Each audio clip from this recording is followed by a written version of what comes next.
Hello people, welcome to the elevated mind set. வாங்க பேசலாம். Episode 5. இன்னைக்கு நம்ம 80th இண்டிபெண்டன்ஸ் டே. எல்லாரும் காந்திஜியை ஞாபகம் வச்சுப்பாங்க, அப்புறம் நிறைய ஃப்ரீடம் ஃபைட்டர்ஸ் ஞாபகம் வச்சுப்பாங்க, ஜவஹர்லால் நேரு மாதிரி. ஆனால் நம்ம என்னைக்கும் மறக்க கூடாத ஒரு ஃப்ரீடம் ஃபைட்டர் சுபாஷ் சந்திர போஸ். பிரிட்டிஷ்காரன் நம்ம அமைதியாக இருந்ததுனால ஒன்று நம்மளை விட்டுட்டு போல. எத்தியோப்பியான்னு ஒரு நாடு, ஆப்பிரிக்கால எல்லா நாடும் ஆளப்பட்டுச்சு.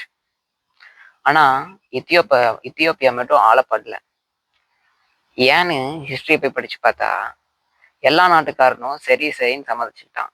பிரிட்டிஷ்காரனுக்கு நாலேஜ் இருக்கு அப்படி இப்படின்னு உள்ள விட்டு ஆட்டி படைச்சதையும் அமைதியாயிட்டான். எத்தியோப்பியாக்காரனும் நாலேஜ் இருக்குன்னு உள்ள விட்டான். ஆனா ஆட்டி படைக்கணும்னு ஆடும்போது பிரிட்டிஷ்காரன் திருப்பி அடிக்க ஆரம்பிச்சான். யாரு வந்தாலும் திருப்பி அடிக்க ஆரம்பிச்சான் எத்தியோப்பியாக்காரன். அதனாலதான் எத்தியோப்பியா மட்டும் யாராலையும் அடங்கி போல. அதே மாதிரிதான் நம்ம சுபாஷ் சந்திர போஸ் ஐயா முதல் முறையா அவங்களை அடிக்கும் போது அவங்களுக்கு ஒரு அச்சம் வந்தது. என்னடா இந்தியாக்காரன் அடிக்கிறான். அவன் மட்டும் கிடையாது, தமிழ்நாட்டுல திப்பு சுல்தான் ஐயாவோட ஃபைட்ஸ், அப்புறம் திப்பு சுல்தான் ஐயாவோட ஒய்ஃப், அதுக்கப்புறம் நம்ம வேலு நாச்சியார், என்னென்னமோ சொல்லிட்டே போலாம். வெள்ளைக்காரங்களை சண்டை போட்டு இதெல்லாம் பார்த்ததையுமே அவங்க அச்சப்பட்டாங்க. சுபாஷ் சந்திர போஸ் ஐயா அடிக்கும்போது அவர் வேற மாதிரி செயல்பட்டாரு. ஒரு ஆர்மியை ஃபார்ம் பண்ணி, ஒரு குரூப் ஆஃப் பீப்புளை ஃபார்ம் பண்ணி நிறைய திட்டங்களோட செயல்பட்டு அடிச்சாரு ஜப்பானோட உதவியால. அண்ட் ஹிட்லரை நேர்ல சந்திச்சு ஹிட்லர் அவரோட தோலை தொடும்போது சுபாஷ் சந்திர போஸ் ஐயா அவ்வளவு வீராங்கனத்தனமா சொன்னது என்னன்னா, எப்படி நீ என்னை கண்டுபிடிச்ச அப்படின்னு ஹிட்லர் கேட்கும்போது சுபாஷ் சந்திர போஸ் ஐயா சொன்னது, என் தோலை தொடருக்கு ஹிட்லரை தவிர யாருக்குமே அங்கீகாரமும் கிடையாது, அதிகாரமும் கிடையாது அப்படின்னு சொன்னார். அப்படிப்பட்ட சுபாஷ் சந்திர போஸ் ஐயாவை இந்த சுதந்திர நாள்ல மறந்துடாதீங்க. வெள்ளைக்காரனே வெளியேறு அப்படின்னு சொல்லல, வெள்ளைக்காரனே வெளியே போடான்னு சொன்ன ஒரே ஆள் நம்ம சுபாஷ் சந்திர போஸ் ஐயா. அவரை ஞாபகம் வச்சுக்கோங்க, அவரோட வழியில செயல்படுங்கன்னு சொல்லல, ஆனா அவர் மாதிரி கம்பீரமா செயல்படுங்க. இண்டிபெண்டன்ஸ் டே அன்னைக்கு உங்க குழந்தைகளுக்கு நிறைய சொல்லிக் கொடுங்க, எப்படி இந்தியா சுதந்திரப்பட்டுச்சு, ஏன் நம்ம இப்ப சுதந்திரமா இருக்கோம். சுதந்திரமா கிடையாது கவர்மெண்ட் சைட்ல, பாலிடிக்ஸ் சைட்ல, கரப்ஷன் சைட்ல. ஆனா அப்பேற்பட்ட கரப்ஷன் இருந்து நம்ம சுதந்திரப்படுத்தி நம்ம மக்கள்கிட்டயே நம்ம அடிமையாயிடும்.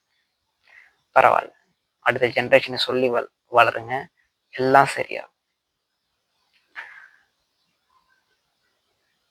2 மொழி, இங்கிலீஷ் தமிழ், இல்ல கேரளாக்கு இங்கிலீஷ் மலையாளம், தெலுங்கானாக்கு இங்கிலீஷ் தெலுங்கு, கர்நாடகாக்கு இங்கிலீஷ் கன்னடா.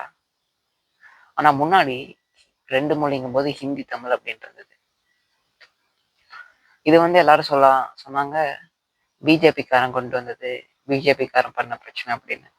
ஆனா இது எங்க ஆரம்பிச்சதுன்னா, காங்கிரஸ் ஆளும்போது அவங்க ஒரு ஐடியாலஜி வச்சிருந்தாங்க.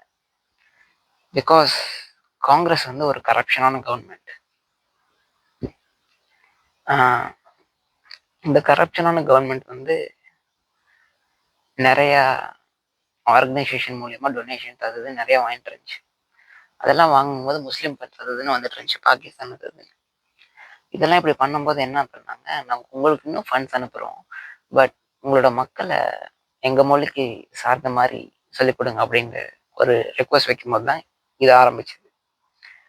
ஹிந்தி பேசணும், ஹிந்தி பழகணும் அப்படின்னு இது வைக்கும்போது நிறைய நடந்தது. அப்புறம் என்ன ஆயிடுச்சுன்னா, இது ஸ்டார்ட் பண்ணும்போது காங்கிரஸோட எண்டிங் பீரியட். காங்கிரஸ் திருப்பி ஜெயிக்கும், மீண்டும் வந்துடலாம்னு பார்த்தாங்க. ஆனா பிஜேபி கவர்மெண்ட் ஜெயிச்சிருச்சு. அப்படியே இந்த புரிதல், இந்த அண்டர்ஸ்டாண்டிங் எல்லாம் பிஜேபி கவர்மெண்ட் மேல திதிக்கப்பட்டுச்சு. அதனாலதான் பிஜேபி கவர்மெண்ட் மேல இந்த 2 மொழி பிரச்சனை அப்படி உருவாச்சு. 2 மொழி கத்துக்கிறது தப்பு இல்லை, ஆனா இந்த இண்டிபெண்டன்ஸ் டே அன்னைக்கு ஏன் இதை சொல்றேன்னா, மும்மொழியான உன் தாய்மொழியான என் மொழி தமிழ் மொழி, உங்க மொழி எந்த மொழியா இருந்தாலும் கத்துக்கோங்க, பேச பழகிக்கோங்க. ஏன்னா நம்மளை சேர்க்கறது அது ஒண்ணுதான். ஜாதி மதம் பிரிவுல இத்தனை பிரிவுனால நம்ம பிரியப்படுறோம். ஆனா மொழியால மட்டும்தான் சேர்க்கப்படுறோம். அதை மறந்துடாதீங்க. So happy independence day